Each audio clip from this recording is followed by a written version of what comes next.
¿Cómo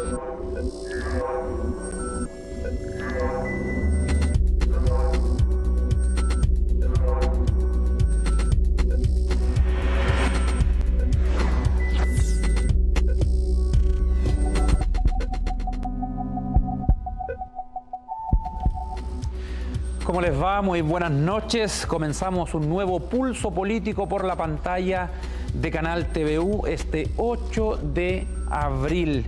Vamos a comenzar tratando el tema que está ocurriendo en la Corte de Apelaciones de Rancagua, un escándalo en el Tribunal de Alzada con la situación del suspendido ministro Emilio Elgueta. Ya tiene fecha para la imputación de cargos, el 26 de abril. Se dice que en total serían 20 las personas investigadas por casos de corrupción, pago de favores, en algo que ha causado muchas reacciones también, por supuesto, en el ámbito político. ¿Serán casos excepcionales o es parte de la corrupción que ha afectado en los últimos años a diversas instituciones, organismos de nuestro país? Lo vamos a conversar desde ahora en compañía de Luis Santibáñez, consejero regional de la UDI. ¿Cómo le va, Luis? Bienvenido. Hola, un gusto. Nos acompaña también Martín Silich, ex intendente de nuestra región, militante de la Democracia Cristiana. Martín, buenas noches. Buenas noches, muchas gracias por invitar. Y también está con nosotros Ignacio Bertiola, él es vicepresidente regional de Evópoli. ¿Cómo te va, Ignacio? Bienvenido. Muy bien, gracias. Buenas noches, gracias por la invitación.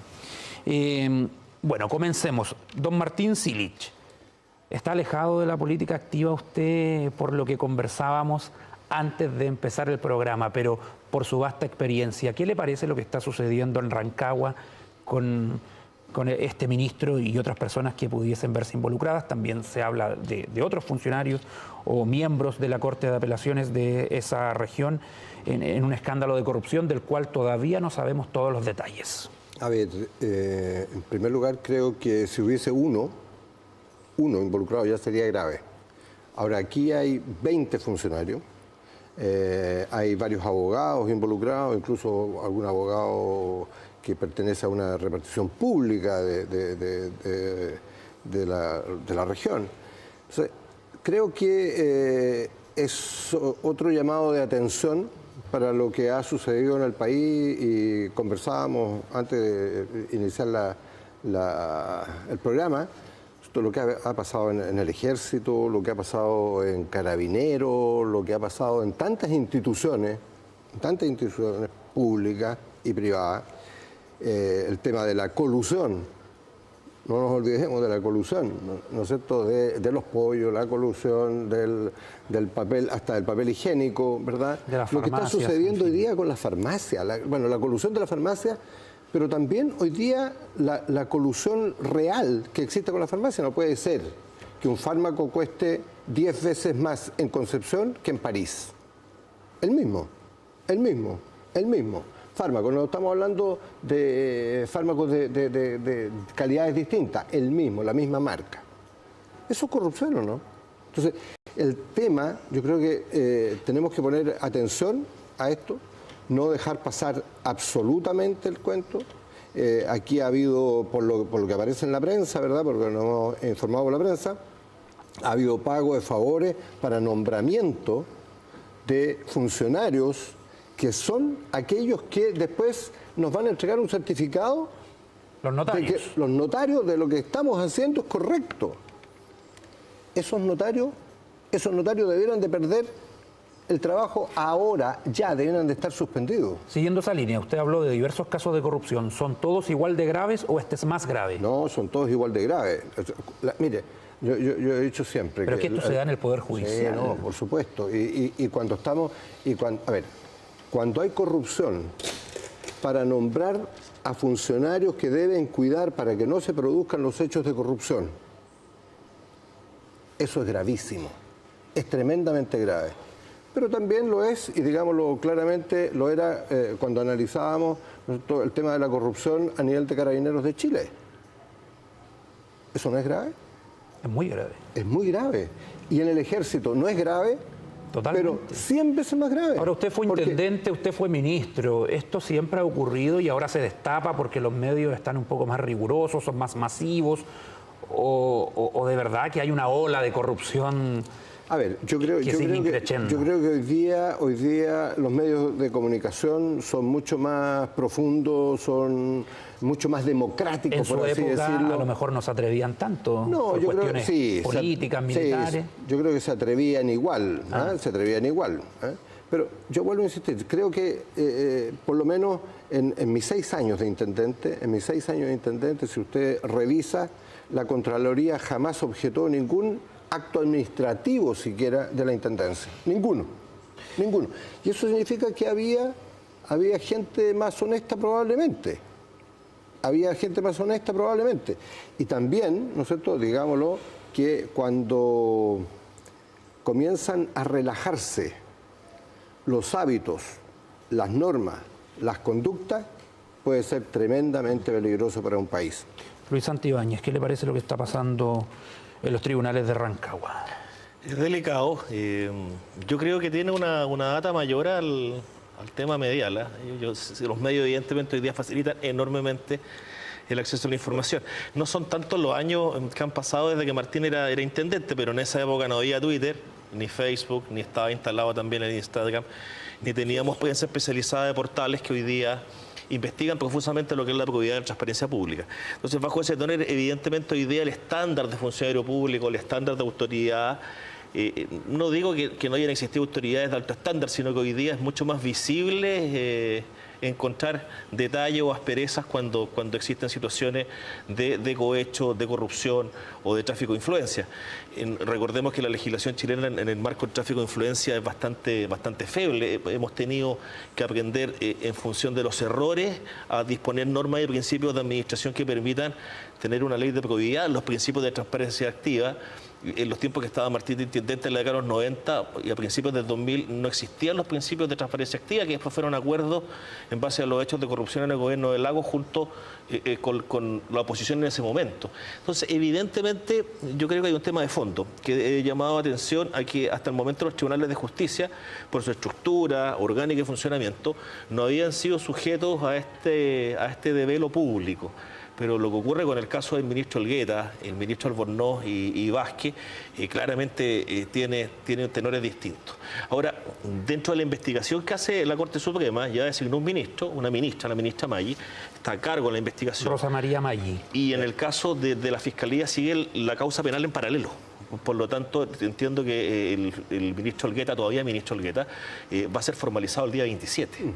Entonces, ahí vamos a tener elementos que nos van a permitir definir de qué estamos hablando, de prevaricación, tráfico de influencia y un último detalle. Fíjate que aquí la prensa y la Fiscalía juegan un rol fundamental. Yo no discuto cómo aporta o suma esta filtración respecto a haber encontrado en un escritorio de uso personal elementos distintos a ámbitos de corrupción y distintos ámbitos de prevaricación. Estas figuras bastante folclóricas de magia negra vienen a generar también un personaje, vienen a establecer una conducta de personaje. Ojo que aquí también, hoy día el juicio no tan solo judicial, sino que también es político-comunicacional. ¿Y eso está bien o está mal? Yo encuentro que no está bien, no está bien porque en definitiva, cuando tú entregas antecedentes para una investigación judicial, deben ser dentro del contexto del marco jurídico vigente. Esto viene a adosar o a formar un personaje bastante más oscuro y viene a predisponer a la opinión pública sobre el actuar de un juez. Ahora, yo entiendo que hay elementos de prueba importantes, pero todavía nadie ha condenado al juez Elgueta por ningún delito de acción pública. Ignacio Bertiola, a ver, tú me contabas que llevas 5 años trabajando al interior de Evópoli, pero eres una figura joven, nueva, en esto de la política contingente. ¿Qué te parece lo que está pasando con esta corrupción que ha alcanzado a los tribunales? Realmente escalofriante. Nosotros como partido nos fundamos también en un momento complejo, que era en todo este proceso de Penta, Soquimich, y ahora inevitablemente esas imágenes vuelven a la memoria. Ahora, creo que este caso es particularmente escalofriante porque la triangulación que ocurre acá entre los tribunales de garantía, entre el ministro de la Corte de Apelaciones y los abogados litigantes, que son quienes están siendo investigados, tiene que ver con el narcotráfico. Tiene que ver con el tráfico de pasta base, así lo han señalado los medios en la carpeta del fiscal. Y eso es terrible porque el narcotráfico destruye familias, la droga destruye hogares, ha sido una batalla transversal que todos los gobiernos anteriores han llevado adelante Y es terrible que se le levante la prisión preventiva, por ejemplo, a uno de los carteles más famosos de narcotráfico que hay en la región de Rancagua, y me parece terrible, terrible. Es francamente... Hay actitudes sospechosas de integrantes del Poder Judicial. Yo podría apoyar esa tesis porque a uno como periodista siempre llaman por teléfono al canal, qué sé yo, gente le pregunta en la calle, conozco a tal líder de la venta de droga en tal población y es increíble que estuvo solamente un mes en la cárcel y ya salió. Entonces, son cuestiones que la gente no entiende y que quizás lo relaciona a que hay algo raro. Claro, esas suspicacias que se levantan, yo creo, son las que formulan, digamos, la inquietud del Ministerio Público, que como órgano autónomo comienza a investigar. Yo creo que es muy positivo lo que decía recién Luis, esto de que haya dos procesos en curso, uno penal, que sigue el Ministerio Público, la Corte Suprema también, que suspendió a estos ministros, porque esto que está ocurriendo en Rancagua es similar, a mucha menor escala, por supuesto, al Lavajato o a Odebrecht, que ocurrió en Brasil hace mucho tiempo, y que hoy día tiene preso al expresidente de la República, Lula da Silva, con cada vez más cargos que se le imputan. Sin embargo, en Chile, y aquí tal vez estoy viendo el vaso medio lleno, creo que logramos de alguna manera identificar esta corrupción de manera prematura, de manera bien, que se pueda abordar todavía. El ministro, que es Elgueta, el principal formalizado por estos actos, comenzó a ejercer recién en 2016. Entonces tampoco es que estemos destapando una ola de corrupción que no hayamos identificado hace tiempo. En ese sentido, la institucionalidad creo que funciona de manera eficiente y ahora hay que esperar que termine el procedimiento. Ahora, Martín, notarios se nombran en todo el país. ¿Es posible que con el correr de los días vayamos conociendo más casos como estos de Rancagua o guardamos la esperanza de que todo quede ahí? A ver, yo creo que tráfico de influencia han existido desde hace mucho tiempo, ¿verdad? El compadrazgo, entre comillas, es casi una institución folclórica arraigada el en la lobby cultura, feroz que se veía en la política. en la cultura chilena. Bueno, hay lobistas que se han hecho ricos, ricos. Hay uno bien conocido, ligado a su partido en algún momento también. No el mío, ¿no? No el mío. Pero bueno, lobistas han habido en todos lados y lobistas de los míos también existen. Ahora, pero yo quiero insistir en una cosa. Con esto no tenemos que pensar que Chile es un país corrupto. Porque cuando comenzamos a hacer generalidades de hechos, más allá que sean puntuales, porque hemos nombrado 20, tú nombraste 2 más de los que yo nombré, ¿de acuerdo? Y si seguimos podemos hacer una ¿Y eso catarsis? no significa no aceptar algo que es evidente para algunos sectores de la población? Es evidente. Pero yo quiero insistir que Chile no es un país corrupto. Chile no es un país corrupto. Yo conozco muchísimos, pero muchísimos funcionarios públicos que han vivido toda su vida honestamente y que han tenido posibilidades de hacer tráfico de influencia, sí. ¿Que han tenido las posibilidades de corromperse? Sí. ¿Que han dicho no a la corrupción? También. Por lo tanto, por favor, cada vez que generalizamos un hecho ilegal, un hecho corrupto, lo que hacemos es apoyar a los corruptos. Somos todos iguales. Y eso es un error, generalizar. Eso es un error. Bueno, en los rankings internacionales sigue destacando Chile como el menos corrupto de América Latina, pero tenemos carabineros, tenemos el ejército, los empresarios, o sea, hay una larga lista para quienes piensen lo contrario a lo que está diciendo usted. Algunos empresarios, porque no son todos los empresarios, etcétera. Porque yo en eso... ¿usted guarda la esperanza? Absolutamente. Ahora, yo creo sí que la política chilena tiene que fortalecerse un poco más. ¿Cómo? Y para fortalecerse un poco más es que primero los ciudadanos, cuando tengan que votar, voten por la gente que es honesta y no por los corruptos. Si usted tiene la duda que alguien ha hecho tráfico de influencia, ha ayudado a narcotraficantes o cosas por el estilo, ¿no es cierto? O incluso si es ineficiente también, porque la ineficiencia en la labor pública es sinónimo de corrupción. Eso también tenemos que decirlo. No voten por ello y así vamos a ir mejorando la política. Porque hoy día tenemos los parlamentarios que tenemos porque la gente votó por esos parlamentarios. Ahora, Martín dice un castigo en el voto. Es una forma también, y muy válida. También. Pero hay otras también, me imagino. ¿Dónde está la ética personal, la ética familiar, la moral empresarial de la clase política para que esto no ocurra más? ¿Usted cree que estas clases de ética de Delano y Lavín cuando ya tienen 60, 70 años van a servir de algo. No, eso no digo No para son nada. parámetros poco medibles y atendibles las clases de ética de Así venta. es. Pero en términos prácticos, yo atiendo lo que Martín señala con claridad. O sea, efectivamente aquí hay elementos que atentan contra la estabilidad de un modelo donde hay situaciones de falta de probidad. Porque es distinto hablar cuando tú estableces inválidamente el tema del lavallato y establece la realidad chilena y establece la realidad latinoamericana versus la chilena. Ahora, esto no es consuelo de tontos, pero junto con Uruguay somos los países menos corruptos de América Latina y yo diría que de Centroamérica también. No, y en esos casos se ven involucrados presidentes, hasta acá Por lo no. tanto, yo creo que acompañando lo que dice Martín, lo que señala el vicepresidente de Bópoli, el marco jurídico es feble. Hoy día las penas son bastante bajas en el ámbito de la falta de la probidad, cohecho y corrupción. Hoy día una situación de cohecho oscila entre los 61 días, lo cual es una pena inclusive remitida. Por lo tanto, no existe un elemento que permita disuadir los actos de corrupción o el abandono o la falta de probidad. O sea, se requiere una legislación más... Yo creo que el marco jurídico debe ser modificado. En ese sentido, no me quiero ir al caso de los chinos, porque son bastante draconianos en la administración de Estado cuando se trata de casos de corrupción. Tienen otros defectos. Allá no hay democracia de partido. No tienen que pagar la bala. Pero claro, incluso pagar la bala y el entierro al familiar. Claro.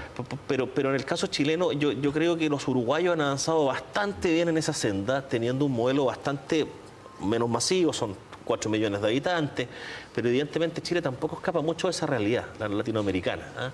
Como dice Martín, hay una cultura hispánica arraigada respecto a lo que era la herencia o potestad de cargo respecto a la relación familiar. Y era evidente, pues en esos tiempos la comunicación era extremadamente confusa con el reino en España y evidentemente se nombraba al hermano, al sobrino, al familiar de quien detestaba el cargo. Bueno, son costumbres hispánicas y son abusos y hoy el día... presidente de México está pidiendo perdón. Y hoy día hay instituciones que hoy día quedaron más tras mano. Y claramente la justicia, por su estructura, formato identitario, tiene una conducta menos visible del ámbito público. Los políticos, que decir, han sido los primeros en ser dilapidados públicamente por la falta de probidad. Le tocó a Carabineros, le toca al Ejército, le tocó a la FACH, le toca a Gendarmería y ahora le toca al Tribunal de Justicia. Está bien por un lado, pero hay que compensar la balanza. Tampoco podemos destruir la imagen país que hemos ganado, entendiendo que los casos de corrupción son bastante aislados y menores en comparación con los aciertos que tiene el Estado en materia de administración y la probidad administrativa de miles de funcionarios públicos. Sí, respecto a lo del presidente de México, para que se entienda bien, él pidió que la corona española pidiese perdón por los abusos desde aquellos tiempos, el saqueo y todo lo que conocemos. Luis dice que de ahí somos así los americanos. Es como un poco resignarse, Hay Ignacio. casos que se acentúan mejor. Por el caso de México, el PRI contribuyó bastante. No creo que ¿Cómo cambiamos esta imagen de corrupción que está teniendo Chile? A lo mejor no a la escala de nuestros vecinos, pero es un fenómeno que preocupa igual. Sí, no, yo creo que en definitiva hay que robustecer el marco normativo. O sea, basta con observar la legislación comparada a lo que le pasó a la presidenta de Corea del Sur en su momento, que se vio obligada a renunciar y las penas son bastante altas. Yo creo que hay que avanzar un poco en esa línea. Los delitos de cuello y corbata, como se dice. Aquí Exacto. Hace poco también se aprobó el tema de la prisión para las personas que se coluden, que lamentablemente no se pudo aplicar a los delitos anteriores, pero ahora comienza a regir. Pero yo quisiera también señalar que estoy de acuerdo con la premisa de que Chile no es un país corrupto, en absoluto. La sociedad chilena no ha normalizado la corrupción, la sigue denunciando y por eso estos hechos siguen siendo noticias. Esto, si ocurriera en Argentina tal vez o en Brasil, la gente diría una más. Pero en Chile no, nos escandalizamos, nos molestamos, nos molesta esta conducta porque no estamos acostumbrados a ella, porque nos desagrada y creo que está bien que sea así. Ahora Martín dice, bueno, que la gente no vote por quien no ha tenido una trayectoria política absolutamente limpia, pero lo cierto es que si hacemos memoria, los casos de corrupción de diversa índole han salpicado, a ver, si no quiero nombrar partido por partido, porque puede ser que haya alguno que justamente no se ha visto involucrado, pero sí a la derecha y a la centroizquierda. ¿Dónde la gente elige entonces? ¿Tiene que poner el voto en un liderazgo personal más que partidista? Yo he dicho siempre que el problema de la honestidad no tiene un sesgo ideológico. ¿Eres honesto o no eres honesto? No es que tienes que ser demócrata cristiano o socialista o de la UDI para ser honesto, no. Hay una categoría de valores que tú las tienes que tener, y esas categorías son valores personales y sociales. ¿De acuerdo? Por lo ¿Y tanto, un partido en su formación pero por no puede supuesto, inculcarlo para los por nuevos militantes? Pero por supuesto, Ya. a mí me tocó ser vicepresidente nacional del partido cuando 2 diputados fueron sorprendidos tratando de coimear a unas revisoras de automóviles. No sé si se recuerdan. Y votamos, pero inmediatamente, sin que fueran sometidos a juicio, sin que hubiera... No. Dijimos, no, expulsión ahora. De inmediato. De inmediato. Porque en política es insoportable actitudes inmorales. Porque resulta que tú le estás diciendo a la gente que tú estás luchando por ellos, estás luchando por su bienestar, y tú estás haciendo acciones corruptas. Entonces, eso es inaceptable. Ahora, mira, yo creo que con Luis estamos de acuerdo en una cosa central, ¿eh? Aquí lo que tenemos que fijar normas que sean más estrictas y que tengamos reglas del juego que sean más transparentes. Era lo que pasa en las ISAPRES. Las ISAPRES... Gran tema. A ver, por favor, en Estados Unidos, si la ISAPRE hiciera lo que hacen en Chile, estarían todos presos. Estarían todos presos, ¿no es cierto? Y nos suben, nos vienen y suben. Yo me alegro que ISAPRE Nueva Más Vida no haya subido. No haya subido. Oiga, pero hablando de corrupción después de escándalo, eso fue lo más, que no la subieron. Eso fue lo más corrupto. ¿De acuerdo? Sí. Y por eso yo dije hace mucho tiempo, en la antigua Más Vida hay varios que debieran estar presos. Hay varios que debieran estar presos. Sí, no conocemos la historia. Bueno, pero tenemos... si nosotros hoy día no cambiamos la ley de ISAPRE rápidamente y impedimos que tengan decenas de miles de millones de utilidad esquilmando a los beneficiarios, ¿no es cierto? Y no pasa absolutamente se supone que hay un proyecto del gobierno para modificar las ISAPRES, lo vamos a tener que conversar en otro programa. Vamos a una pausa y ya volvemos.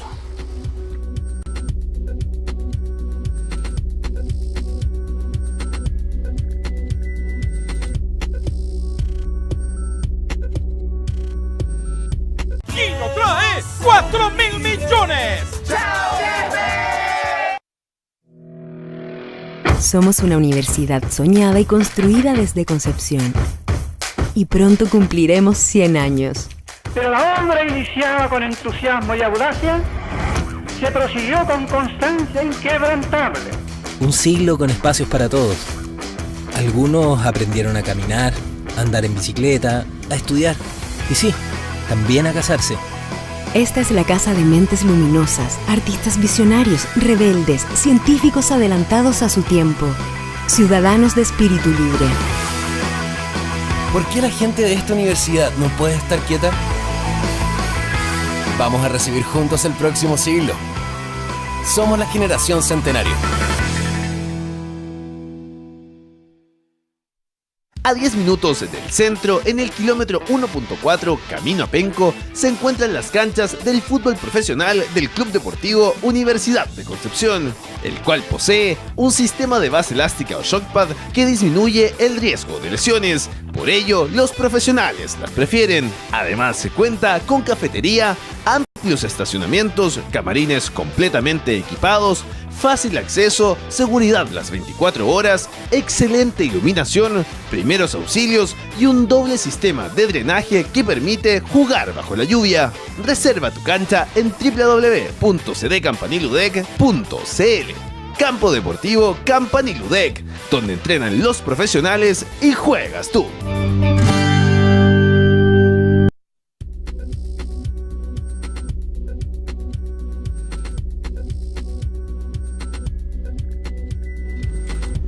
Seguimos en Pulso Político y vamos a hablar en este segundo bloque de los cuestionamientos de parte de algunos sectores políticos al Instituto Nacional de Derechos Humanos, una institución relativamente nueva en el panorama nacional, y la UDI está pidiendo que se nombren 3 consejeros, uno de la PDI, uno de Gendarmería y uno de Carabineros, integrantes de los 11, tengo entendido que son parte del instituto, debido a que consideran que son estos organismos los que son querellados en las diversas causas donde se involucra también el Instituto de Derechos Humanos y lo consideran algo injusto y que este instituto puede funcionar al alero y para beneficio de algunos sectores de la izquierda dura, dicen algunos militantes de la UDI. Usted es de la UDI, don Luis Santibáñez, ¿concuerda en que debe haber un cambio en el Instituto de Derechos Humanos?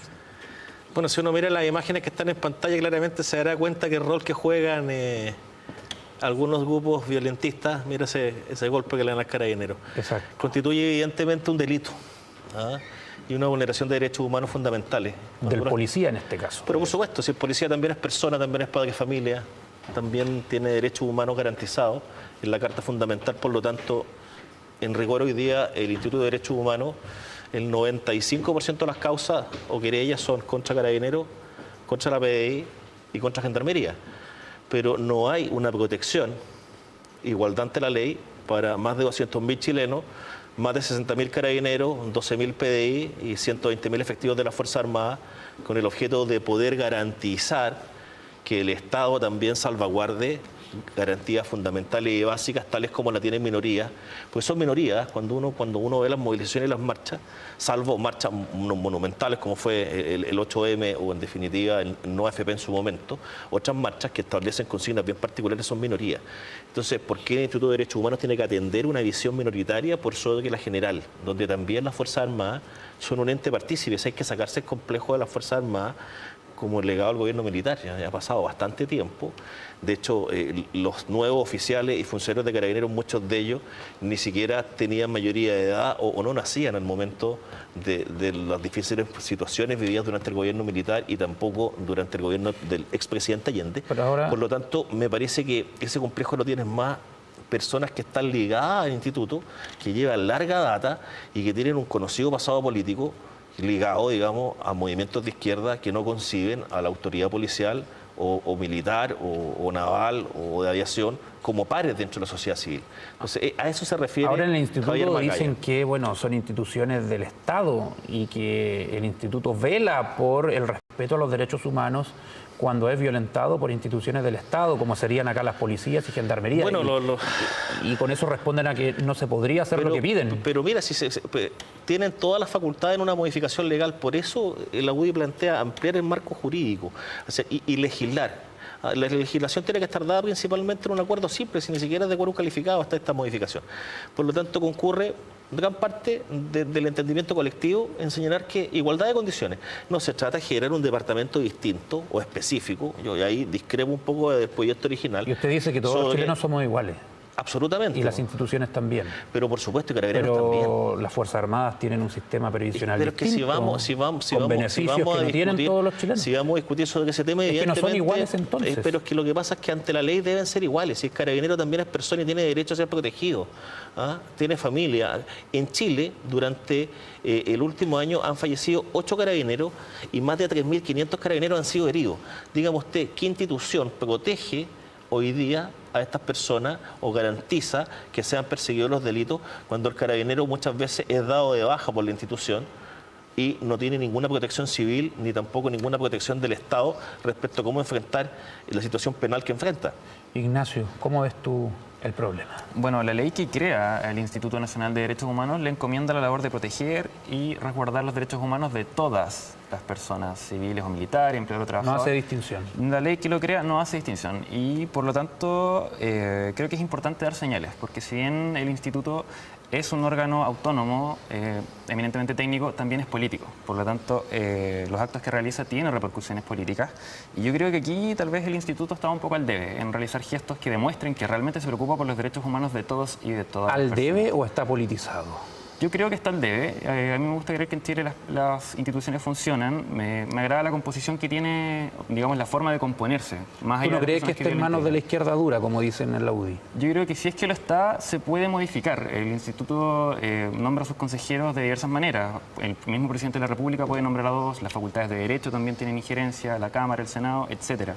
Pero creo que es importante el punto de que los derechos humanos son de todos. ¿Qué pasaría, por ejemplo? Nosotros estamos acostumbrados a empatizar con con la huelga de los trabajadores por sus derechos humanos, con el paro de repente del sector público por el reajuste. ¿Qué pasaría si Carabineros de Chile se fuera a paro? O sea, situación que hoy día parece irracional. Y te puedo reconocer que varios policías lo han planteado, pero no pueden. Exacto, pero no pueden, de la misma forma en que no puede el registro civil, igual lo hace. En Argentina ocurrió, bajo el mandato de Cristina Fernández, en algunas provincias, algunas policías se fueron a paro. El sistema federal. En algún momento de la historia algunos se atreven. Martín Silich, ¿cuál es su opinión respecto a los cambios que está pidiendo la UDI al Instituto de Derechos Humanos? A ver, mira, yo creo que el Estado le asigna a algunas instituciones un rol diferente.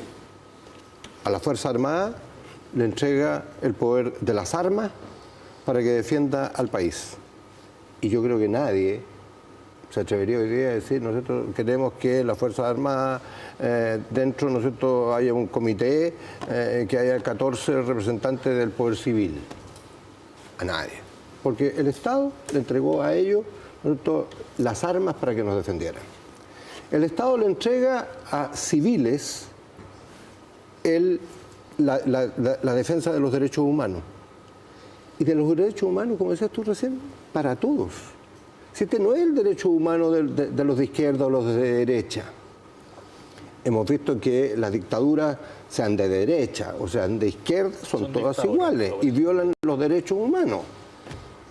Por eso nosotros, yo he insistido siempre que Maduro o Pinochet o cualquier otro dictador, ¿no es cierto? O Fidel, o Raúl o el otro más allá, ¿no es cierto? Cualquier dictador, ¿no es cierto?, tiene un sesgo igual frente a la democracia y frente y por lo tanto tiene que haber un contrapeso, un balance al poder de las armas, un balance al poder del Estado por una institución que es esta institución de derechos humanos. Ahora, dicho eso, yo creo que es gravísimo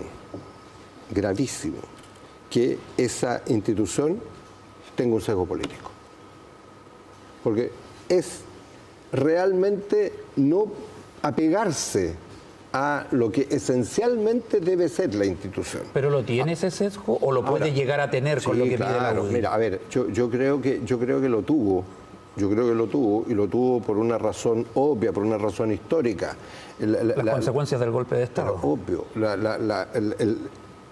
Esta institución nació fundamentalmente para hacer frente a una situación de dictadura en Chile. ¿Y requiere cambios o puede seguir tal como está? Por supuesto, hoy día estamos superando el tema, y espero que lo superemos completamente, el tema de la dictadura, y que nadie más en Chile siga pensando que es bueno tener una dictadura, sea de derecha o sea de izquierda. Pero sobre el punto, ¿le parecería perjudicial que pudiese haber un consejero de Carabineros, de la PDI? A ver, yo creo que, pero por supuesto, yo voy a quizás de las Fuerzas Armadas. Si no, ¿por qué no metemos en las Fuerzas Armadas nosotros representantes de la sociedad civil, pues? Bueno, arriba los carros policiales observadores de derechos humanos, son civiles. Pero estoy hablando como institución, no estoy hablando como Martín, y cuando gendarmes denuncian golpizas, agresiones de internos también, pero por supuesto, condiciones de trabajo indignantes, ¿qué pasa con los derechos humanos de ellos? Mientras estábamos hablando, vimos, ¿no es cierto?, la agresión a un carabinero, que ustedes están mostrando, ahí viene. Sí, ¿verdad? lo captó TV en exclusiva en una marcha. Pero horrorosa. ¿Y qué hacemos con eso? Eso hay que hacer la denuncia al Instituto de Derechos Humanos. Tienen que realizar las querellas correspondientes. Tienen que hacerse frente a Carabineros, tienen que hacerse frente a Derechos Humanos. Y si no se hace, es grave. Mira, ahí está. Sí, y si no se hace, es grave. Claro, pues.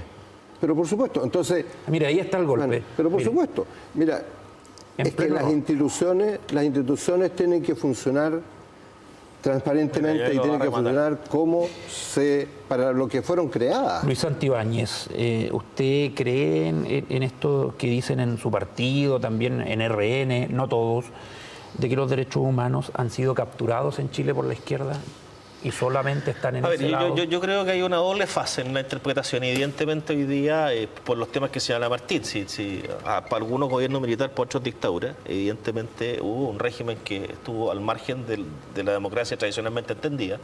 Y en esa época, este instituto y otras agrupaciones tenían un trato y una relación con el Estado más bien de trinchera, si era natural. Ahora, ha pasado harta agua bajo el puente y hoy día estas instituciones deben modernizarse. Por lo tanto, efectivamente, cuando la propia derecha o centro derecha abandona el tema por complejos o por no meterse en brete o no establecer responsabilidad sobre los temas que estuvieron mal dentro del gobierno militar, evidentemente que es culpa tanto nuestra como de aquellos que hoy día mantienen esa conducta. Yo creo que hoy día la cultura y el tema de los derechos humanos también son alicientes de todas las personas indistintamente del color político. Y en ese sentido nosotros como UDI también tenemos, ¿y ha habido un trato injusto? Tenemos que buscar, yo creo que ha habido un trato injusto porque tampoco hemos establecido con claridad esas materias. Por eso Javier Macaya lo hace. Javier Macaya tiene 39 años, no tiene nada que ver con el gobierno militar, salvo que tuvo familiares dentro del gobierno militar, pero él lo hace pensando justamente en una sociedad mucho más integral, ¿no? Lo hace pensando en las causas de lesa humanidad o, en definitiva, hablar de Punta Peuco o la detención de militares producto de crímenes o cometidos durante el gobierno militar. Lo hace justamente pensando en ese carabinero que es padre de familia y que tiene hoy día todo el derecho a ser defendido por el Estado. Ignacio. Sí, sin duda. Yo creo que son situaciones que se pueden y se deben corregir. Digamos, no es necesario cerrarse a cualquier cambio que se le pueda implementar. Ahora te agrego que esto no es solamente polémico en Chile. En Argentina, el gobierno de Macri anunció la creación de una unidad en la Policía Argentina de Derechos Humanos para velar por la integridad de los policías, pero eso causó igualmente una serie de reacciones en contra de esa iniciativa de gran parte del pueblo argentino, que temía que se tratara de empatar algo que por la historia no se puede igualar. Claro, sin duda, todos los países que han suscrito de alguna Entonces manera es difícil, porque el policía representa al poder coercitivo del Estado. ¿Qué tiene que defender los derechos de los niños en Chile? El Estado. Mira el Sename. Mira el tema del Sename. Pero mire cómo está el Sename. Mira cómo está el Sename. Mira el último informe que se le entregó al Instituto Nacional de Derechos Humanos sobre el tema de las cárceles en Chile. Sí, deplorable. Deplorable. De las 80 y tantas cárceles hay 40 y tantas que la mitad son de Gendarmería. ¿De quién es la responsabilidad? Del Estado de Chile. De todos. Claro. De la derecha y de la centroizquierda. Es transversal. Mira, yo insisto. No, pero abarcamos el abanico izquierda también. Izquierda dura, centroizquierda, centro. Pero la izquierda dura no ha gobernado en Chile. La cultura de echarnos la culpa y de culpabilizar es brutal. Sí, aquí, cuando hacemos un diagnóstico de algo, no comencemos a decir, pero ¿de quién es la culpa? ¿De la Bachelet, de Piñera, de este, del otro? No, este es un tema nación, es un tema país, es un tema Estado. Y cuando son temas de Estado no es ni la derecha ni la izquierda, es quién soluciona el problema, pongámonos de acuerdo, solucionemos el tema del Sename, solucionemos el problema de las cárceles. Pero Martín, ¿no cree usted que los gobiernos a lo mejor se preocuparon mucho y quizás debía ser así de la economía, de la educación, pero dejaron de lado la protección de la niñez, las cárceles? Se preocuparon demasiado de la economía. Somos un país que ha tenido éxito económico. Sí, altamente dependiente del tema económico. Sí, muy dependiente del tema económico. Pero mira lo que nos ha pasado en educación. Es un tema que podríamos discutir aquí. Es catastrófico. Lo que nos está pasando es catastrófico. Somos el segundo país en el planeta que ha aumentado más en los últimos 10 años los suicidios. Infantos juveniles. Niños de y ahí tocamos los derechos humanos niños de 14 años suicidándose. De los estudiantes, y de los profesores. Pero de los profesores, de todo. Entonces esos temas son los temas relevantes que tenemos que discutir. Y eso es lo que hace cómo logramos falta. Concientizar a los chilenos del respeto de los derechos humanos, pero para todos? Y se lo pregunto por lo que dicen en la UDI, de que los derechos humanos son solamente para un sector que se siente víctima histórica y no cambia el switch, por decirlo así. Mira, yo sé que Luis no me lo va a decir porque siempre está, cuando discutimos, está en otra. Yo siempre he dicho que está más para el lado de acá que para el lado de allá, pero bueno, el tema ¿qué pasa hoy día? ¿Estaría alguien de la UDI en desacuerdo que en Venezuela hay que crear un instituto de derechos humanos? No, nadie. Nadie. ¿Y en su partido se también, violan? Me imagino. En el mío tampoco.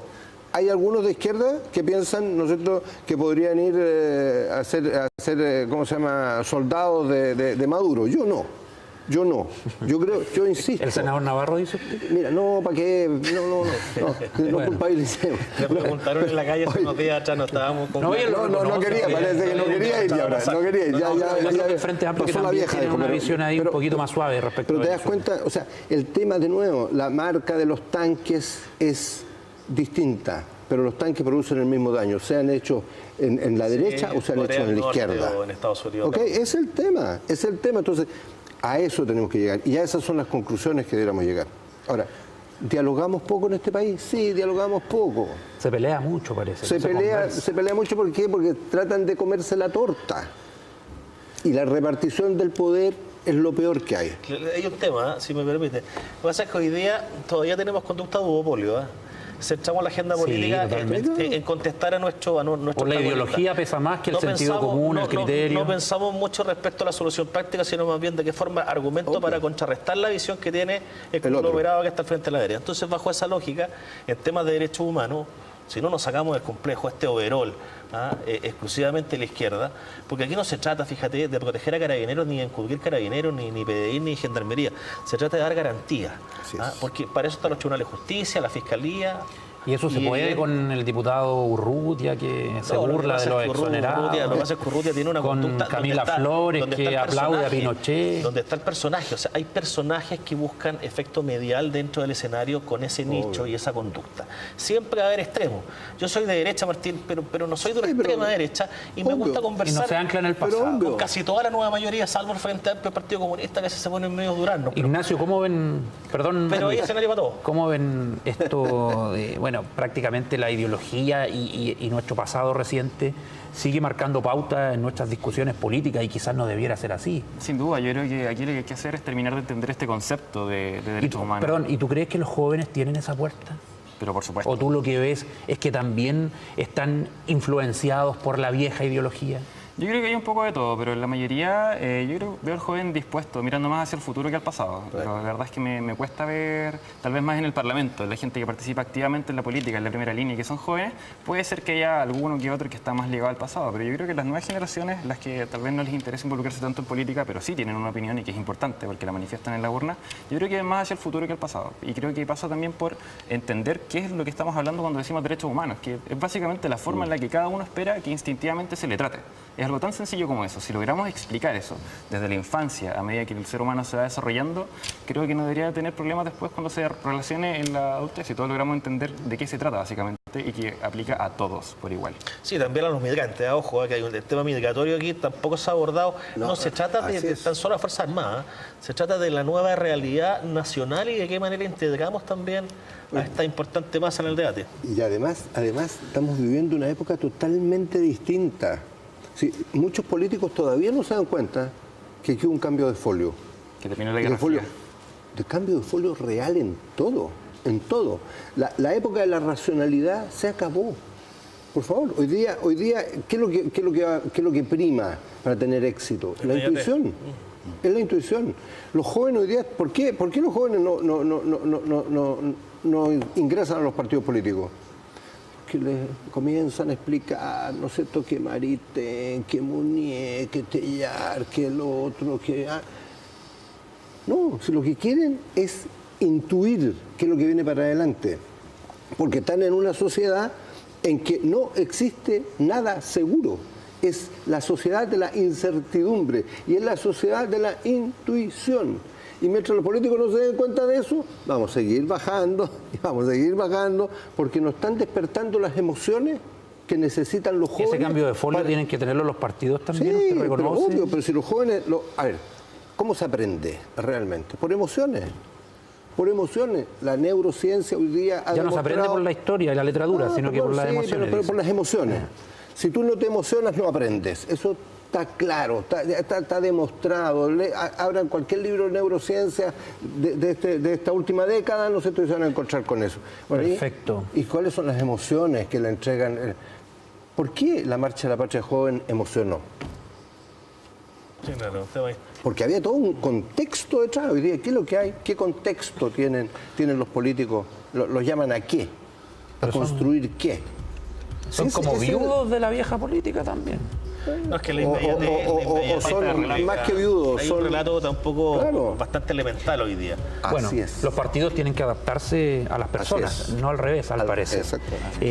Bueno, se nos acabó el tiempo, les agradezco la conversación, interesante panel, y esperamos tenerlo en una próxima ocasión, Martín Silich. Gracias por venir. Muchas gracias por invitar.